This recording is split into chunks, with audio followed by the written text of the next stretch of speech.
உறவுகளுக்கு அன்பான வணக்கங்கள்.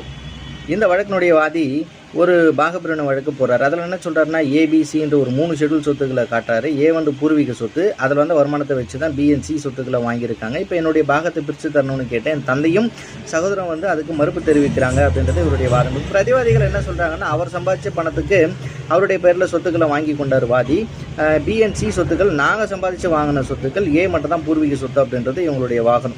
இப்போது சென்னை உயர்நீதிமன்ற நீதியரசர் என்ன குறிப்பிடுகிறாருன்னா, Hindu gains and learning act பிரகாரம் கூட்டு குடும்பத்தை சார்ந்த நபர் அவருடைய வருமானத்தில் வாங்கப்பட்ட சொத்துக்களை அவருடைய தனிப்பட்ட சொத்தாக தான் கருதணும். மேலும் பூர்வீக சொத்துல இருந்து அந்த வருமானத்தை வைத்து தான் இதர சொத்துக்கள் வாங்கப்பட்டது என்று யார் வழக்கு போகிறாங்களோ அதை அவர் தான் ஆதாரப்பூர்வமாக நிரூபிக்கணும். மேலும் கூட்டு குடும்பத்தினுடைய உறுப்பினர்களை வாங்கின அவருடைய தனிப்பட்ட சொத்துல எனக்கும் பாகம் இருக்குது என்று யார் சொல்கிறாங்களோ அவர்களே அந்த சொத்துக்களை வாங்குவதற்கு எவ்வளோ பணம் கொடுத்தாங்க, எப்படி கொடுத்தாங்க என்ற ஆதாரத்தை நீதிமன்றத்தில் நிரூபிக்கணும் அப்படின்னு